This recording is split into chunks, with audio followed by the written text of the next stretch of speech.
You know how they say a picture is worth 1,000 words? Well, our ancestors apparently did get that memo, because the very first pictures they drew were in pretty landscapes or portraits of loved ones. Nah, they were flowcharts. That's right. The first drawings in human history were basically infographics. But hey, who needs art when you've got accounting? No, seriously. These ancient illustrations were probably the very first bookkeeping records, tallying sticks turned pictographs. And trust me, these markings weren't exactly Renaissance masterpieces, more like stick figures on a tax form. But they represent something incredible, the moment humans went from grunting cavemen to record-keeping primates, because if our species has a long history of anything, it's bureaucracy. Our story begins in the Fertile Crescent, where humans first domesticated plants and animals. And if there's one thing domesticating anything teaches you, it's paperwork. Imagine you're one of the lucky few who managed to tame a wild animal. It's a real breakthrough, something that'll change human history forever. But now you've got to keep track of it. Which cows are yours? What did that goat do? Win an award for best milk? You need a way to organize this chaos, which is why pretty much every early civilization had its own accounting system, even if they didn't realize it at the time.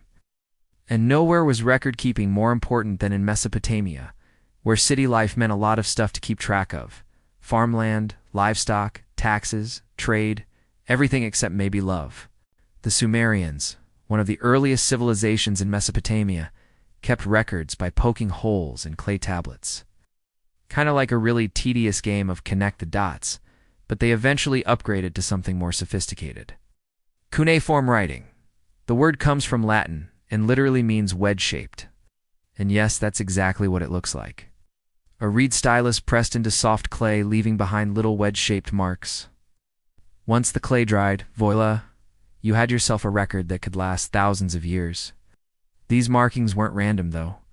Like any good accounting system, they represented something more abstract: numbers, ideas, words. This innovation happened around 3200 BC, making cuneiform the oldest known writing system in the world. But what did these first texts say? How does the first page of human literature read?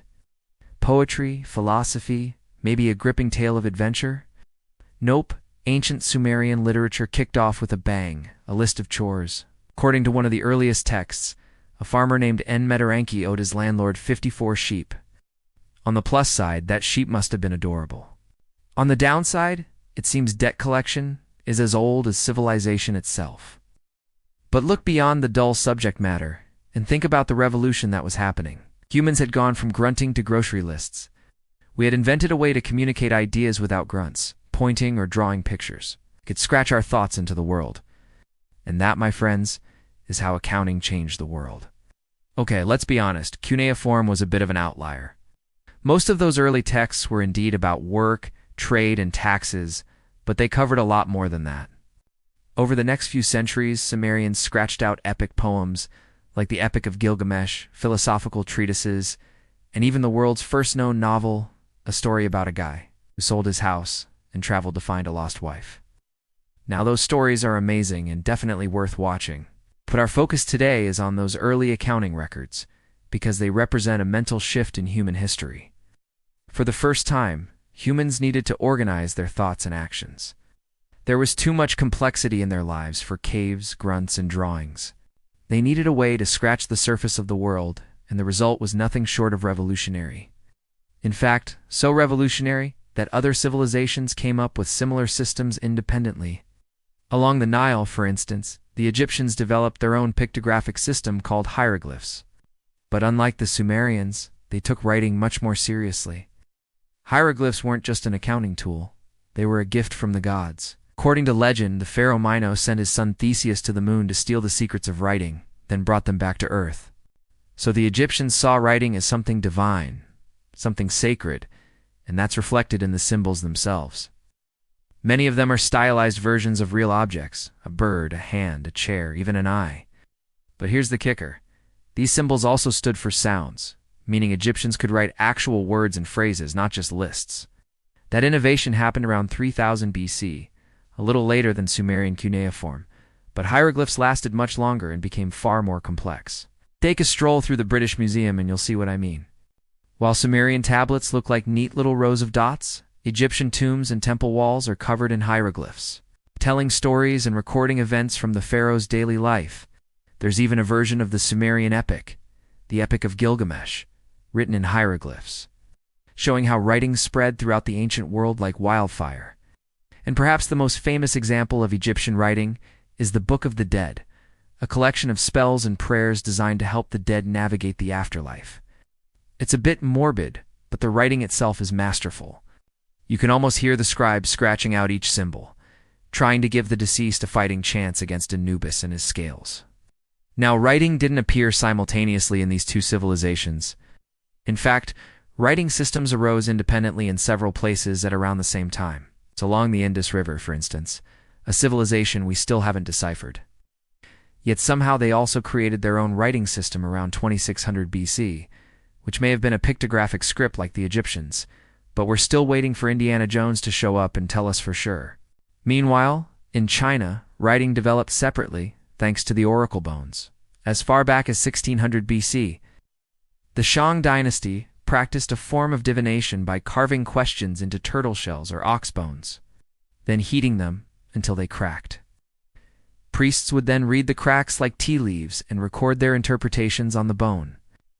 So we have ancient Chinese poetry, but unfortunately, none of them seem to include a poem about a turtle that predicted its own doom.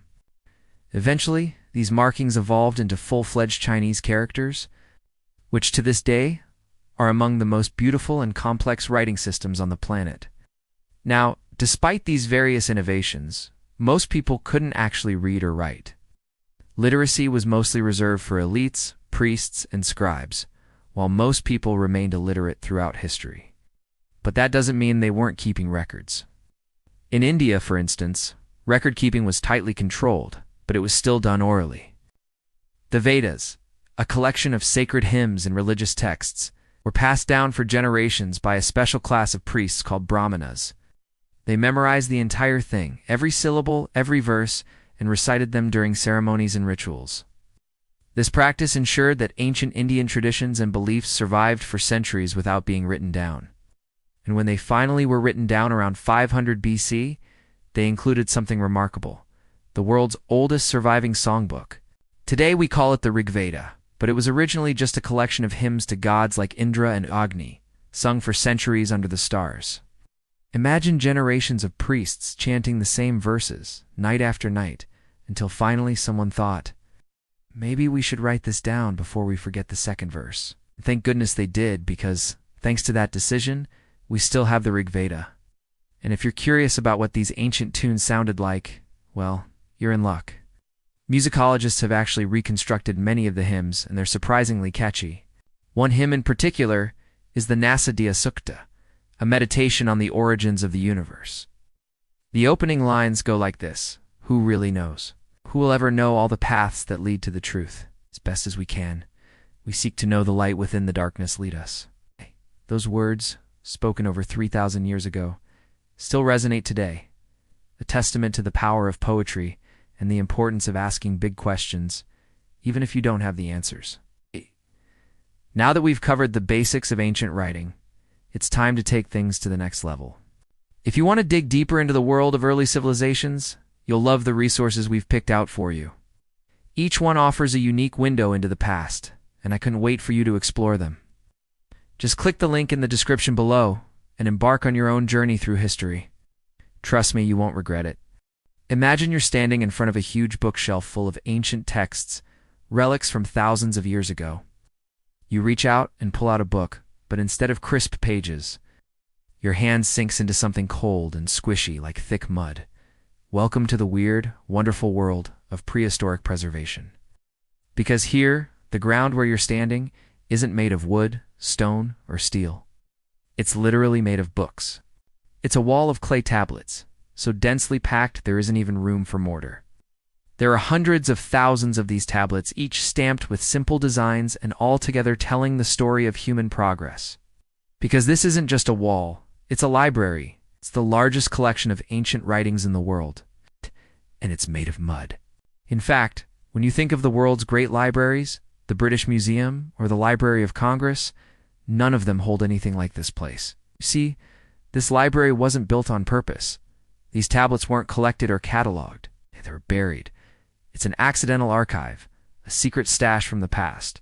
Without it, our understanding of human history would be incomplete. That's because these muddy tablets were the first books in human history. Written by the first civilization, they formed the world's first library. They were the Sumerians' record of everything. And to find out what they held, we need to get dirty. Now, when you picture writing, you probably think of pen and paper, or maybe a keyboard under your fingers. But the very first people to write didn't have pens. They didn't even have paper. Instead, they had something much more earthy. Mud. Yes, the earliest writing system in history, Cuneiform, was not written in ink, but pressed into clay tablets. And believe it or not, these little lumps of clay would carry humanity's first invoices, laws, love letters, and even literature. To write cuneiform, the Sumerians used the most common material around them, reeds. They cut the end of a reed into a triangular shape, creating a stylus. Now, imagine pressing that stylus into soft, damp clay. Each press leaves behind a small, wedge-shaped mark. In fact, the word cuneiform comes from the Latin cuneus, meaning wedge. It's like stamping shapes into dough, but instead of baking cookies, you're recording history. Though to be fair, Sumerian cookies probably didn't last 5,000 years. Their clay tablets did. The writing surface was just as humble. People shaped wet clay into flat tablets, roughly the size of a hand or a small book. Clay was cheap, everywhere, and most importantly, when dried or baked, it became nearly indestructible. That's why we've discovered hundreds of thousands of cuneiform tablets today. While most ancient papyrus or parchment has long since turned to dust. So, ironically, the durability of mud is why we know so much about early civilization. One important detail: cuneiform was not drawn, it was pressed. The stylus was pushed into the clay at different angles to make a variety of wedge marks: vertical, horizontal, diagonal. By combining these wedges, scribes created symbols representing objects, numbers, or sounds. At first, each symbol represented a whole ideal, like a pictograph. A drawing of a head meant man, a jar meant beer. Yes, beer was a very popular word. But as society grew more complex, so did the writing system. The same wedge marks started representing syllables and sounds. This shift from pictures to phonetics was one of humanity's greatest intellectual leaps. Of course, not everyone could pick up a reed and start scribbling. Becoming a scribe required years of training in schools known as idaba, or tablet houses. Young boys, sorry ladies. It was mostly boys spent long days copying symbols over and over again, like ancient homework. A typical exercise might be writing 1 sheep, 2 sheep, 3 sheep. And yes, just like modern students, they sometimes complained. On one clay tablet, a student wrote, "The teacher hit me because I didn't know my lesson. Proof that exams have been stressful for at least 5 millennia. Want a what? Exactly did the Sumerians and Babylonians write down with these wedges? At first, lists, lots and lots of lists, grain deliveries, beer rations, sheep inventories. A famous early tablet shows a ration list. X liters of beer for the workers. Yes, beer wasn't just for fun, it was part of the standard wage. In other words, they got paid in pints. Over time, the writing expanded. Letters between merchants and rulers, legal contracts and treaties, mathematical tables, they even invented multiplication tables. And eventually, literature like the Epic of Gilgamesh, humanity's first great story. Cuneiform didn't stay in Sumer. It spread across Mesopotamia, adopted by the Akkadians, Babylonians, and Assyrians. For over 3,000 years, it was the international script of the ancient Near East like English is today. Kings wrote to each other in cuneiform. Merchants traded with it. Priests used it for hymns and rituals. By the time the system finally faded around 100 AD, it had recorded the entire rise and fall of empires. It's like if someone started tweeting about the Roman Empire around 509 BC and never stopped. Through civil war and revolution, plague and peace, every ruler and rebel used the same script. And by the end, over 2 million tweets later, that person had written the history of the ancient world. But that brings us back to that clay library. How do we read 2 million tweets written in mud? Well, in the 19th century, a British officer named Austen Henry helped decipher the script.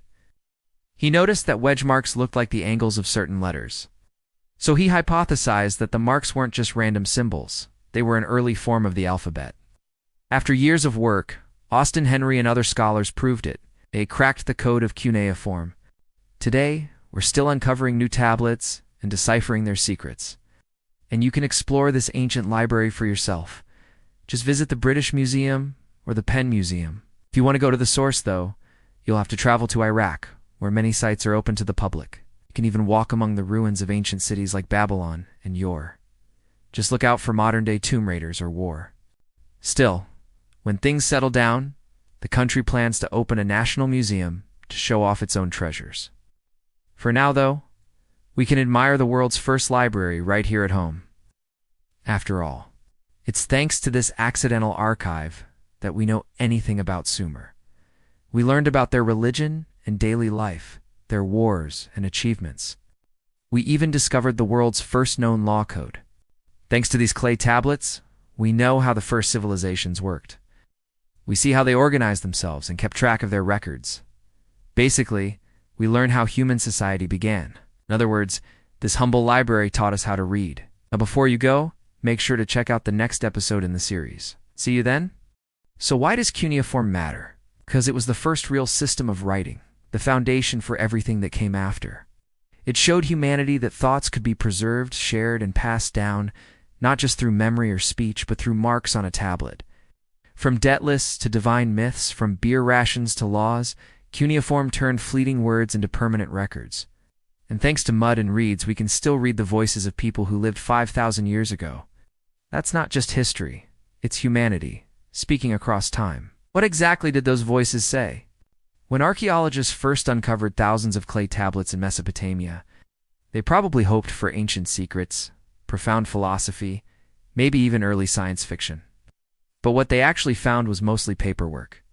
Yes, humanity's very first written records are not epic poetry, but receipts, lists, and complaints.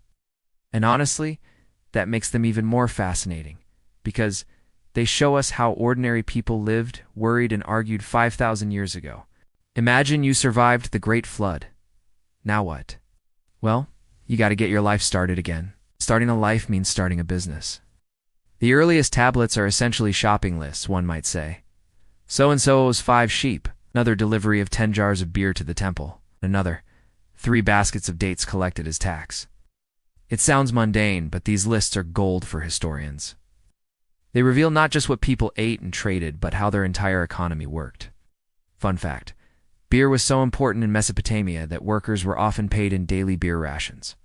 So if you think your paycheck disappears quickly today, imagine getting it in the form of 6 pints of ale. Somehow Payday Friday must have been very lively. Now, with all those beer deliveries recorded, how do you keep track of who paid up and who didn't? Enter accounting. Early accountants used reed pens to stamp numbers onto wet clay, creating the earliest known tally system. They stamped once for 1, twice for 2, 3 times for 3, and so on. To make things easier, they developed tokens to represent numbers. A sphere stood for 10, a triangle for 100. By stamping and sorting tokens, merchants and scribes could keep track of everything from taxes to trading ships. This system, invented in Mesopotamia, is still the basis for accounting today. Next time you balance your checkbook, remember, you're using clay tokens from 5,000 years ago.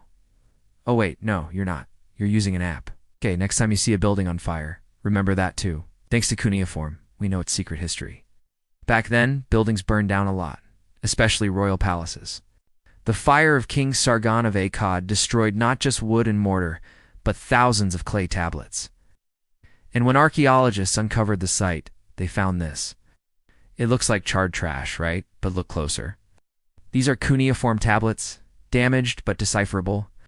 Thanks to this discovery, we know that Sargon's palace library burnt down in 20 to 79 BC, helping us understand the rise and fall of his empire. In fact, whenever a building burns, archaeologists look for clay tablets because they survive much longer than wood or papyrus. The library of Ashurbanipal, discovered in Nineveh, contains over 30,000 tablets, many written on wood. It's the single largest collection of ancient writing ever found. This tells us so much about the Neo-Assyrian Empire. Imagine finding their version of Twitter and Facebook combined. It's amazing. How was it organized? It turns out like our Google Drive. The Neo-Assyrians were such neat freaks that they color-coded their tablets. Blue ones were administrative records, yellow were literary texts, green were legal documents, and red were economic records. So when archaeologists found a blue tablet, they knew it was a record of the empire, like maybe a census report. In this one, we find the names of subjects, how much they own, and what they pay in taxes. It's like reading the property records of ancient Iraq, and that's just one of tens of thousands of blue tablets. How did they sort through them all? Well, by reading every single one. Thousands of volunteers have deciphered the contents of the library. If you want to learn about ancient Assyria, there's no better place to start. But if you don't like reading, don't worry. We found plenty of pictures, too. Ancient Mesopotamians loved pictures. They drew everything from bulls to fish to chariots.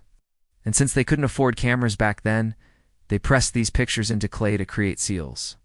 Then they rolled out a thin layer of clay to make a bulla and attached it to their envelopes, literally sending a picture postcard. We found these clay seals at archaeological sites throughout the ancient world, showing how widespread their postal system was.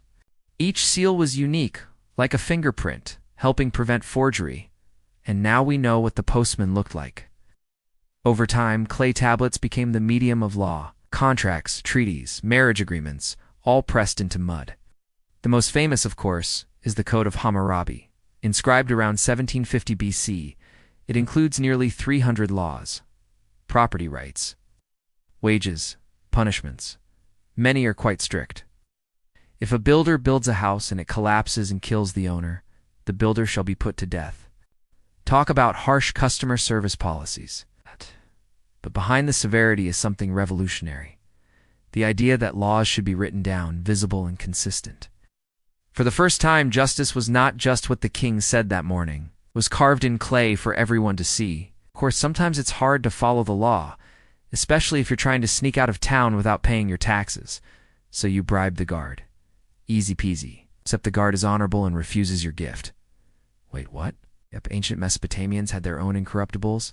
Men who took an oath to resist bribery. Here's one such document. It's a receipt for a bribe. Someone offered a scribe, but he refused it and returned the money. Apparently, some people just say no to drugs. Some tablets weren't about business or law, though.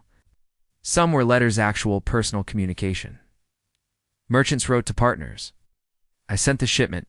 Please confirm delivery. Rulers wrote to each other diplomatically.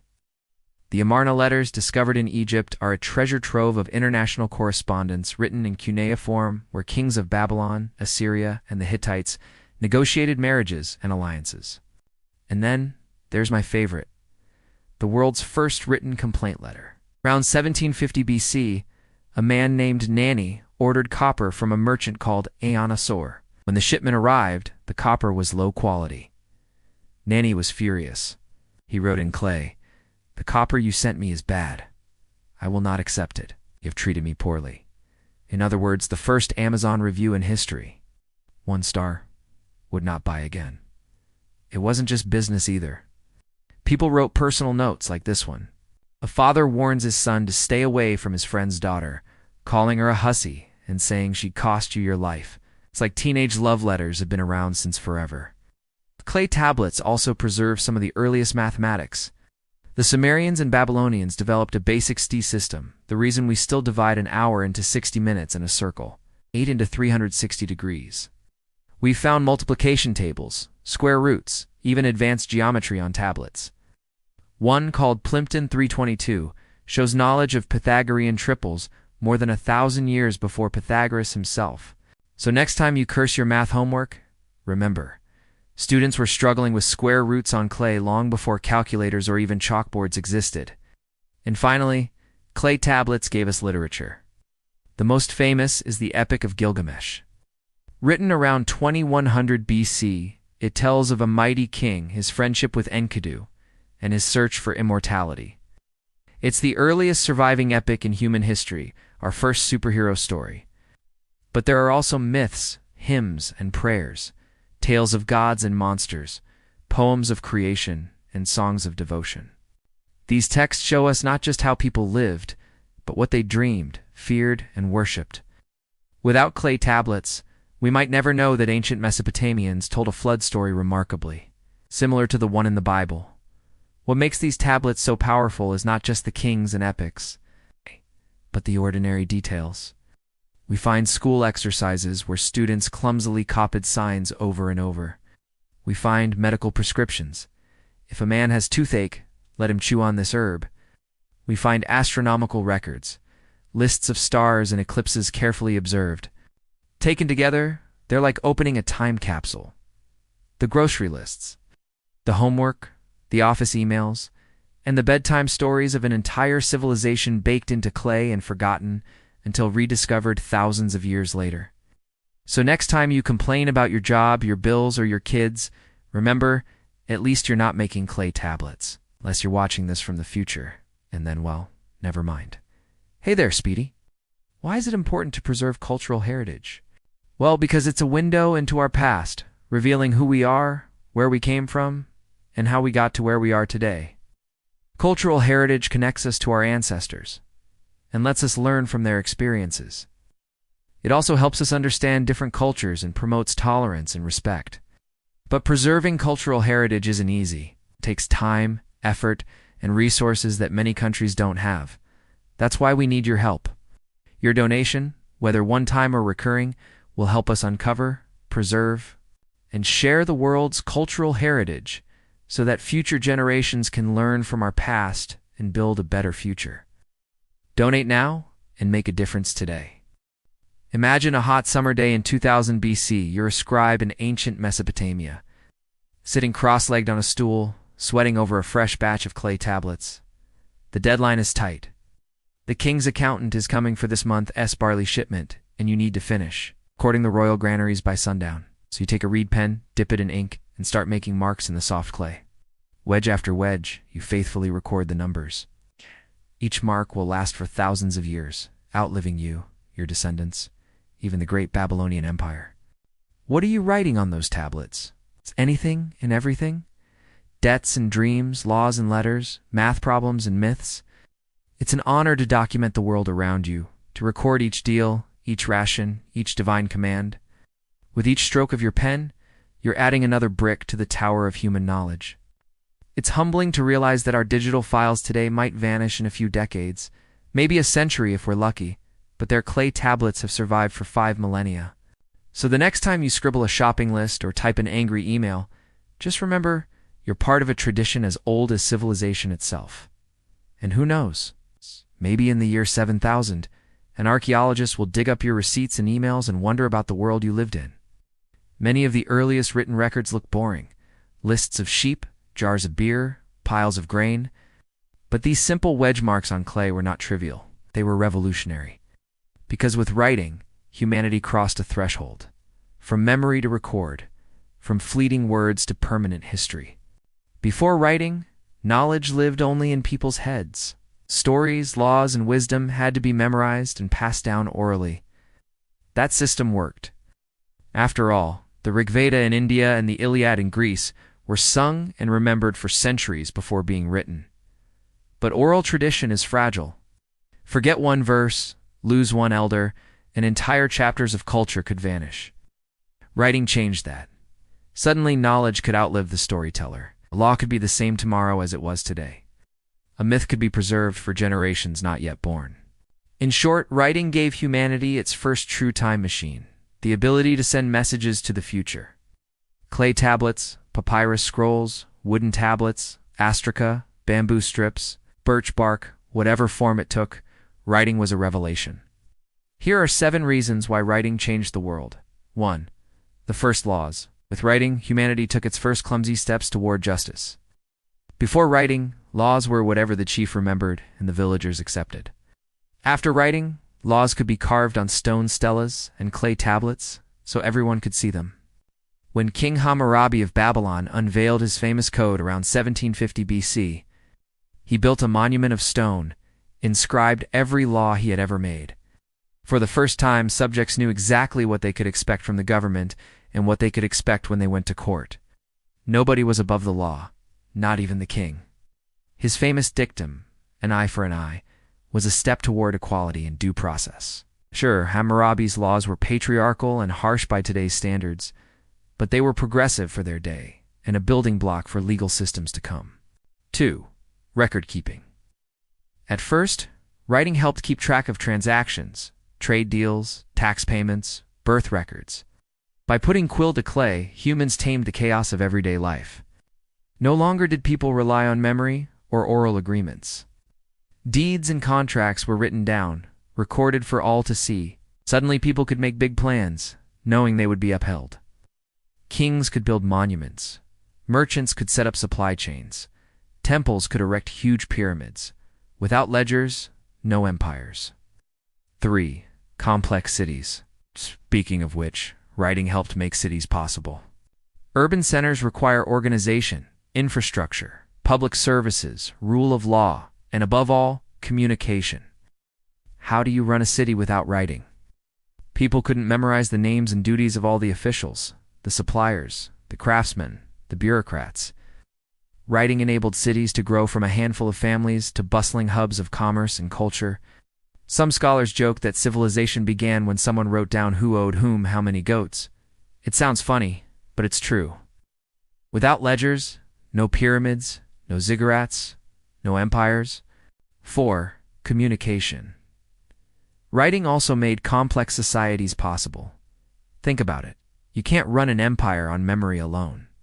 Taxes, trade, military supply lines, temple rituals, without written records, chaos would reign. Writing turned cities into civilizations and rulers into emperors. One scholar joked, when the number of sheep in a king's flock reached 3 digits, somebody had to write them down. The truth is, though writing was never just about recording sheep, those dusty tablets weren't just about rations. They grew into stories, hymns, and eventually philosophy. Without Cuneiform, we wouldn't have the Epic of Gilgamesh, the first epic in world literature. Without hieroglyphs, we wouldn't know the Egyptian Book of the Dead. Without oracle bones, we wouldn't trace the evolution of Chinese philosophy. Every great tradition of literature and thought has roots in writing. Plato could argue about truth, Confucius could debate virtue, and Indian sages could compose the Upanishads, because writing allowed words to travel beyond one conversation, one campfire, one lifetime. 5. The written word. Of course, writing also unleashed the power of the written word, not just for record keeping, but for expression. Think about it. Until writing, you couldn't be a poet. Not really. Sure, bards compose songs, but composing means more than writing. This means putting together. Until there was a way to put ideas together on paper, there was no such thing as a poem, an essay, a novel, poetry, journalism, literature. All of it is based on writing, on arranging symbols to convey meaning. Writing lets us capture and communicate thoughts, emotions, stories, ideas. It lets us express ourselves and connect with others. It gives us a voice. If not for writing, we would never have read Homer or Sappho, Shakespeare or Austen, Tolstoy or Twain. We would never have marveled at the opening lines of the Iliad or the sonnets of love. Writing makes all this possible. It gives us the power to share our inner lives and explore the depths of human emotion. 6. Education. Want to learn astrophysics, quantum mechanics, social media marketing? Sign up for a course on Brilliant. Brilliant is the best online platform for learning STEM skills with 11 million students enrolled. They offer hundreds of interactive courses with more added every month, including AI programming logic and more. Brilliant courses are fun and engaging, designed for people with all levels of experience. Whether you want to know the basics or dive deeper, Brilliant has something for you, so sign up for Brilliant today. 7. Sending messages. Last but certainly not least, writing made it possible to send messages through time, to converse with people long gone. Clay tablets found at archaeological sites contain personal notes, love letters, grocery lists. They're often mundane, sometimes petty, occasionally profound. They show us that ancient people weren't all that different from us. They had the same concerns, hopes, and dreams. Writing lets us peek into their world to see how they lived, what they thought and felt. We find recipes, prayers, complaints, even jokes. People have been writing jokes since the dawn of civilization. Just think about that. Across the millennia, people just like us sat down with a piece of clay and tried to make each other laugh. And sometimes they succeeded. A well-known joke from ancient Sumeria reads like this. Two friends were counting a field full of grain. One said to the other, "You are stealing my grain." The other replied, "I am taking only my own share." "Why should you complain?" the first man said. "Because you're taking too much of it." So the two friends went to court. It's silly, sure, but it's also timeless. Jokes are funny if you translate them literally, but they're funnier if you know the context. Sumerians lived in a world of temples and tyrants, priests and prophets, kings and conquerors. So perhaps the story of two selfish farmers was a sly critique of authority, a clever jab at the powerful, a little subversive humor to brighten a dark day. After all, humans have always used writing to express themselves, even when authorities tried to censor it. The ancient world was full of scribes, chroniclers, and poets who risked their necks to record history, to sing of heroes, to tell the stories of their time. Writing gives us a voice, a megaphone, a sword. It lets us challenge the status quo, to speak truth to power, to hold up a mirror to society. And if the powers that be don't like what they see, well, so much the worse for them. As Voltaire said, one must cultivate one's own garden. And what better garden to cultivate than the garden of the written word? That's all for today. See you next time. Now, if you're anything like me, you love flipping through those old paperbacks, feeling the texture of aged pages under your fingers, inhaling the scent of vanilla and nostalgia. There's a reason we do this. We're hardwired to seek physical connections, and books, well, they offer that connection in spades. You can literally touch history.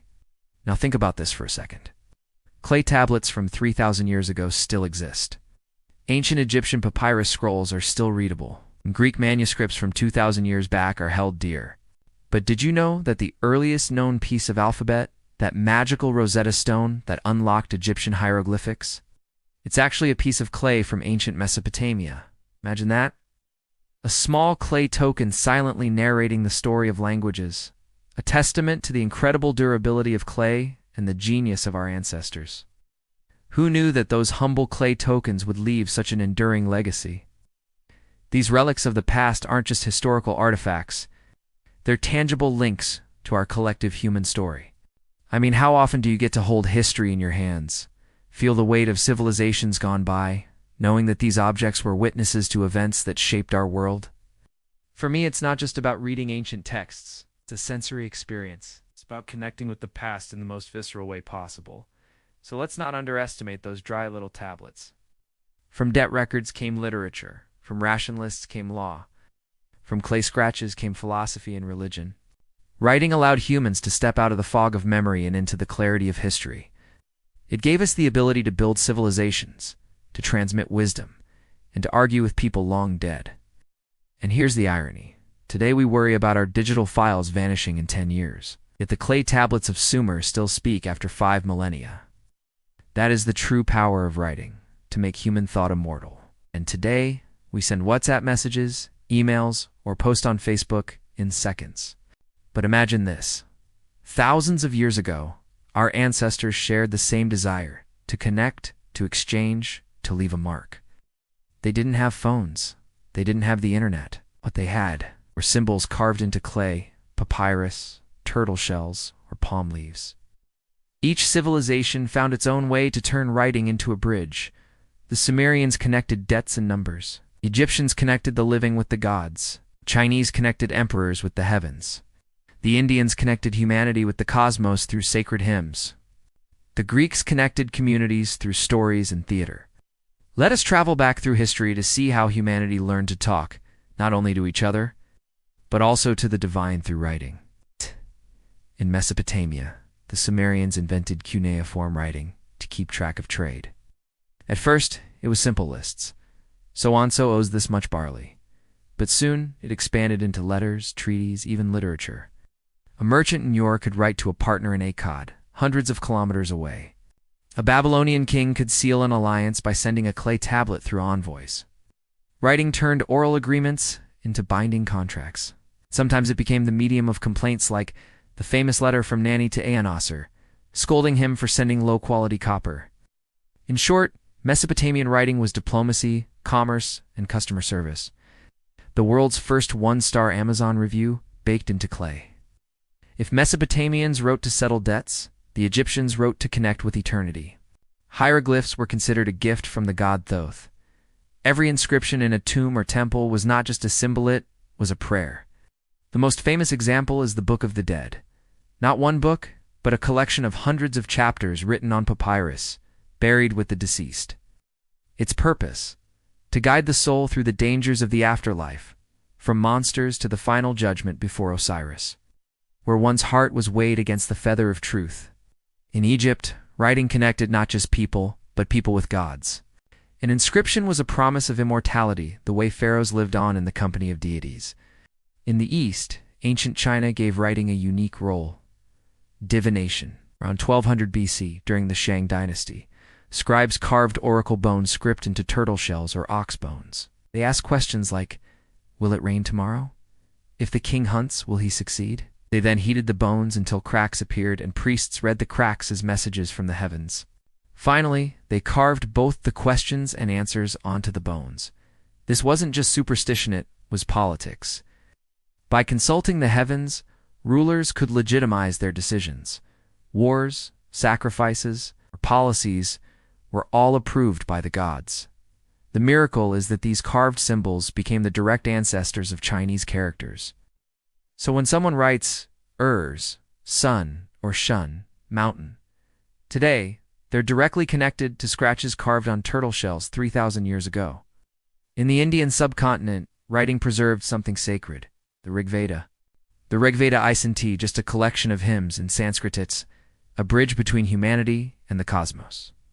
Verses praising gods like Indra, Agni, Ne, and Varuna were sung for centuries before being written down, ensuring they would never be lost. Unlike clay tablets or oracle bones, Rigveda shows writing as a tool to preserve music, faith, and philosophy. Picture it. Under the night sky, thousands of years ago, Vedic priests chanting hymns beside a fire. And thanks to writing, that same sound still echoes for us today. In the Mediterranean, ancient Greece used writing to bind its people together through stories. Homer's Iliad and Odyssey were more than tales of Troy and Odysseus. They were poems sung aloud, shaping the cultural identity of an entire people. Later, writing preserved the tragedies of Sophocles and Euripides. Citizens gathered in theaters, reading and performing these plays, laughing, crying, and reflecting on the human condition together. In Greece, writing wasn't just memory, it was community identity. What's amazing about these ancient scripts is that they show how writing wasn't just about practicality. It was deeply entwined with belief, culture, and eternity.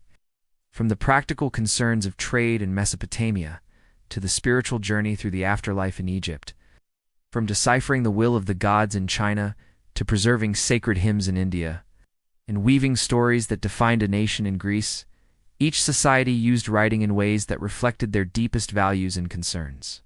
And the best part, none of this is lost on us today.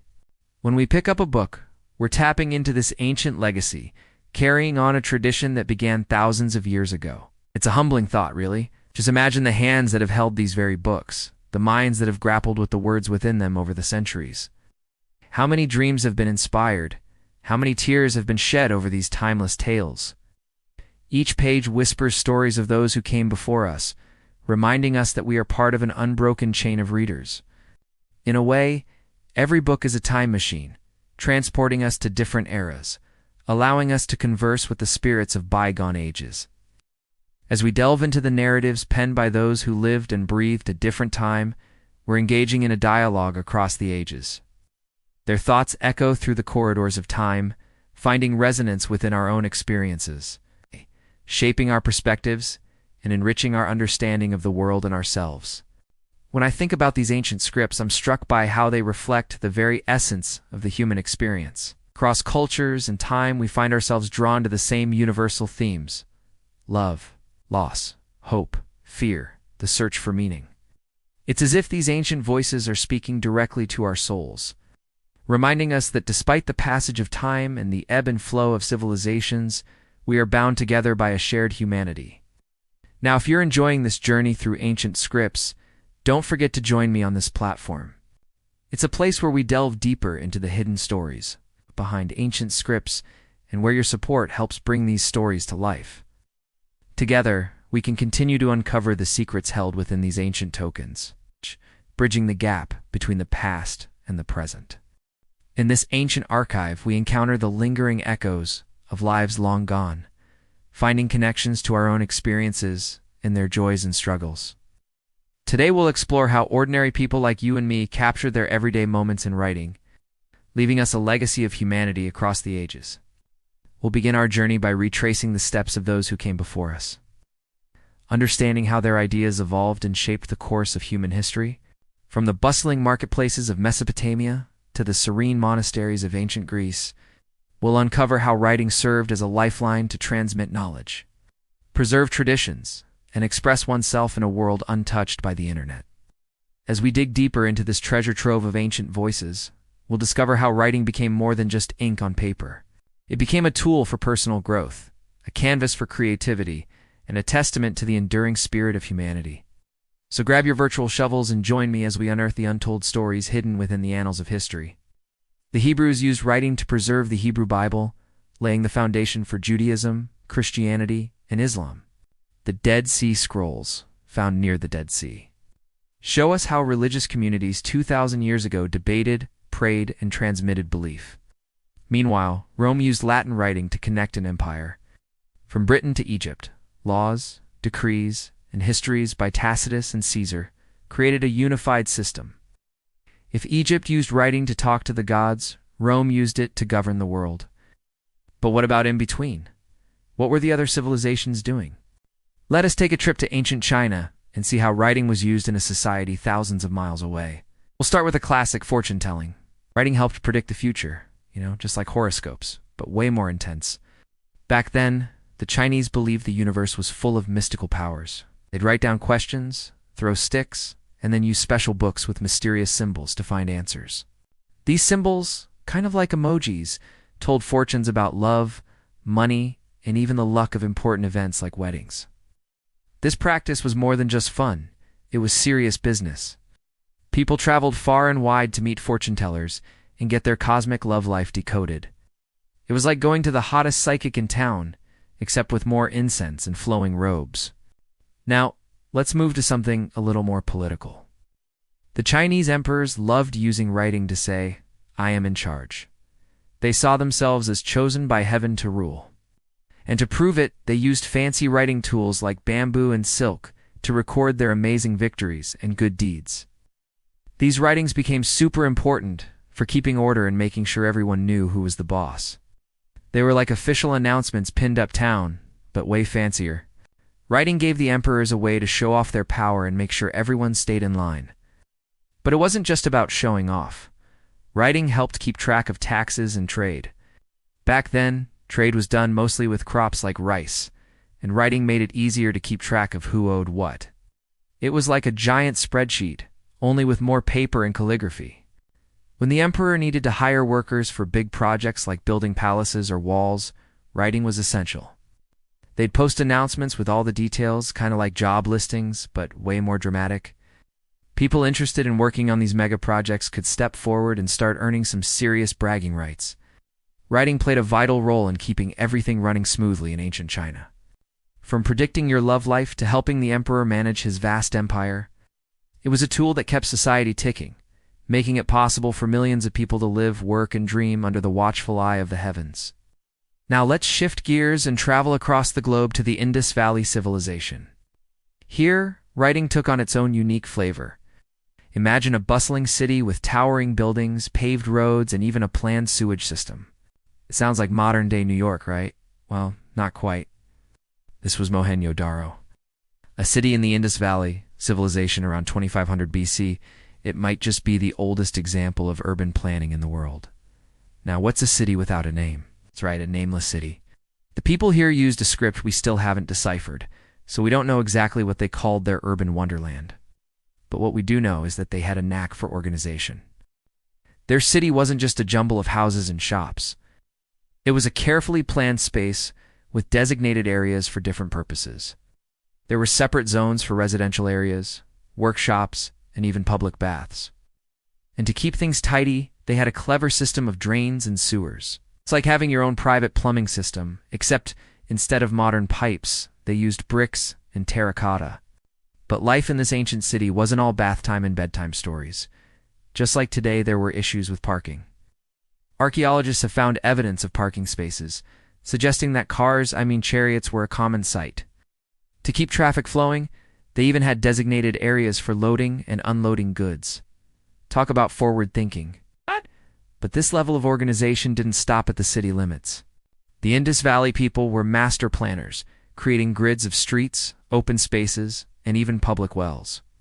It was like having your own personal oasis in the desert. Sadly, the mystery of their script means we Q and Ted read the street signs or newspaper headlines from back then. But just imagine the headlines they might have had. Mayor vetoes new bathhouse proposal, or chariot strikes chariot, traffic at a standstill. Who knows? Maybe they had a gossip column dishing out the latest scandals. Either way, life in the Indus Valley was anything but dull. It was a vibrant, bustling community, complete with the challenges and conveniences of modern living. And while we may never fully understand their writing, we can still appreciate the echoes of their ingenuity in the design of our cities today. After exploring the mysteries of ancient writing, I'm struck by how much our desire to communicate and connect hasn't changed. Whether it's deciphering cryptic fortunes, organizing bustling cities, or jotting down bad poetry, writing has always been a reflection of humanity at its best, and sometimes at its worst. As we continue to unearth ancient artifacts, I'm excited to see what other secrets they hold, and how they'll rewrite history. Remember, every stroke of a pen, every carving in stone leaves a legacy. Keep writing your story, and who knows?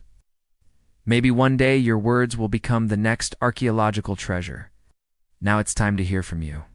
What surprised you the most about how ordinary people used writing in ancient times?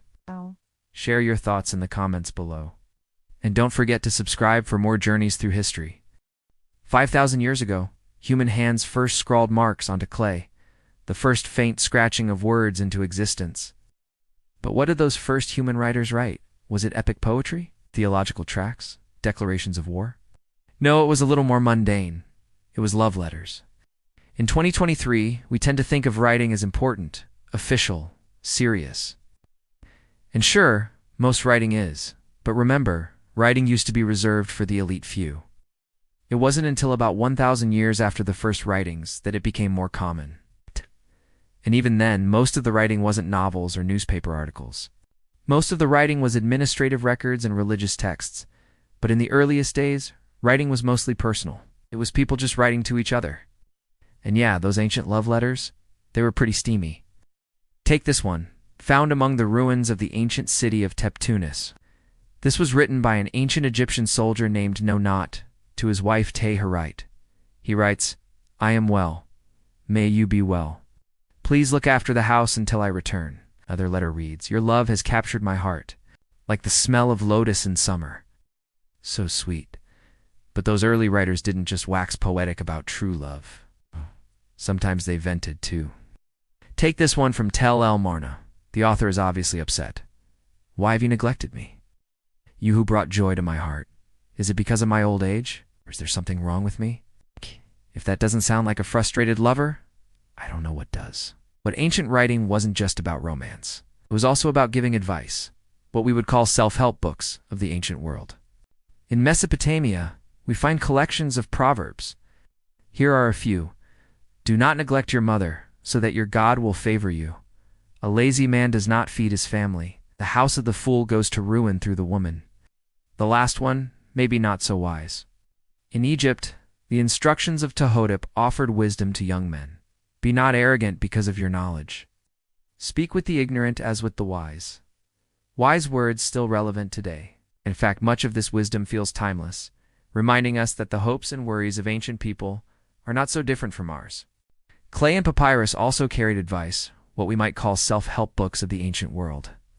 In Mesopotamia, we find collections of proverbs. "Do not neglect your mother, so that your God will favor you. A lazy man does not feed his family." In Egypt, the instructions of Ptahhotep offered wisdom to young men. "Do not be arrogant because of your knowledge. Speak with the ignorant as with the wise." Sound advice, still relevant today. In fact, much of this wisdom feels timeless, reminding us that the hopes and worries of ancient people are not so different from ours. But the Sumerians didn't just write love letters and proverbs. They also wrote grocery lists. Okay, not exactly love sonnets, but hear me out. In ancient times, many workers were paid in rations rather than currency. At the end of each day, workers would receive tokens and turn them in for food and drink. Those rations were recorded on clay tablets, and they tell us what people ate. Here's one such ration tablet. It reads, X liters of beer, Y loaves of bread, Z onions. Every single day, every worker would receive the same allowance of beer, 3 loaves of bread, and 8 onions. Plus, of course, the occasional chicken. And yes, onions were a staple, alongside bread, dates, fish, and of course, beer. So when archaeologists read these tablets, they're basically looking at ancient grocery lists. And honestly, isn't it funny that 5,000 years later, we still spend half our time writing grocery lists and the other half forgetting them at home? In Mesopotamia, we find rules for board games like the royal game of yore. Clay tablets preserve how the game was played, including moves and strategies. It's proof that even in the earliest cities, people needed downtime. They didn't just work, pray, and trade, they also played. Sumerian writing wasn't just about love, food, and fun, it was also about learning. In schools across the Near East, students would practice their reading and writing skills by copying texts. It was a great way to learn, and it left us with some incredible artifacts. Many of the earliest surviving pieces of writing are these school tablets, sometimes no bigger than a credit card. On them, students practiced the art of writing, the shapes of letters, the flow of words. They were essentially the scratch paper of ancient times. Those humble beginnings taught us some surprising things. Take this one. 8. It was found in the ancient city of Lagash and reads, He who recites 25 lines, let him receive the sandals of Lagash. What's that about? Oh. Back in those days, students would memorize long passages of text and then recite them to prove their knowledge. So this tablet might be a record of a student passing an exam, of a kind of ancient school report card. Wow. But Sumerian writing wasn't just about reciting lines. It was also about solving math problems. On school tablets, students worked out sums, fractions, even algebra.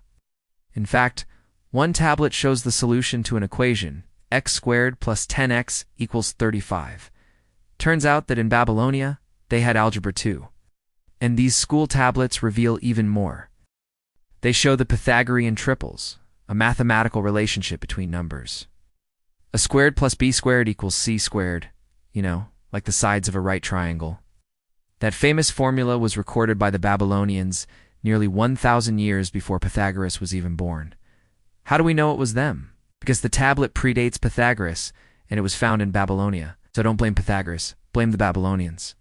But some students weren't interested in algebra or Pythagorean triples. They wanted to study the cosmos. In ancient Mesopotamia and Egypt, many people believed that the stars and planets held secrets about the future. And if you want to predict the future, you have to watch the planets. Astronomers recorded their observations on clay tablets and papyrus scrolls. They watched eclipses, comets, the positions of the stars. They charted the courses of the planets. They noticed that the phases of the moon matched the phases of a woman's pregnancy. One Babylonian astronomer even predicted an eclipse down to the minute. He wrote on the 19th day of the month, There will be an obscuration of the moon in the middle of the day, and it will last, according to this omen, for about 2 hours. How did he get that precise? He studied astronomy, that's how. He didn't just pull the prediction out of thin air. He made a hypothesis and tested it. And to test it, he recorded data.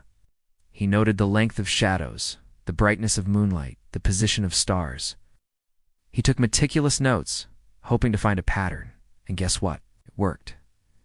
The ancient astronomers had discovered the scientific method. They proved that, by observing the natural world, recording your observations, and testing your hypotheses, you can understand the universe. It's a lesson we still haven't learned. Sumerian writing wasn't just about understanding the universe. It was also about living in it. Farmers across the Near East kept track of their crops on clay tablets. They recorded the harvest, the planting, the weather, and those records tell us a lot. They tell us about hard work, about good years and bad. One tablet reads, The barley harvest is plentiful. The grain is threshed, clean and undamaged. Another one, not so good, reads, "The rains came late, the river flooded, the fields are muddy, and the barley wilted." And here's another, "The locusts have eaten the barley. The storehouses are empty." It's a reminder that climate anxiety is nothing new. For ancient farmers, the weather was a matter of life and death. Writing helped them complain, plan, and plead with the gods for rain. What do all these everyday writings teach us? That 5,000 years ago, humans weren't so different from us. They worried about money, homework, and health. They wrote love notes, grocery lists, and angry reviews. They tried to make sense of the stars of sickness, of each other. Their writing didn't just preserve civilizations, it preserved people, not just the mighty, but the ordinary. And that is the magic of ancient writing. It lets us laugh, sigh, and sympathize with voices that should have been lost, but still speak from clay and stone across millennia. The Sumerian Cuneiform tablets, the very first writings of humanity, were not just a few marks pressed into clay. They were the dawn of civilization, the doorway through which mankind stepped into history. And from here, our story truly begins. Thank you so much for watching. I hope you enjoyed this episode. If you did, please make sure to follow the channel and join me as we explore the next chapters.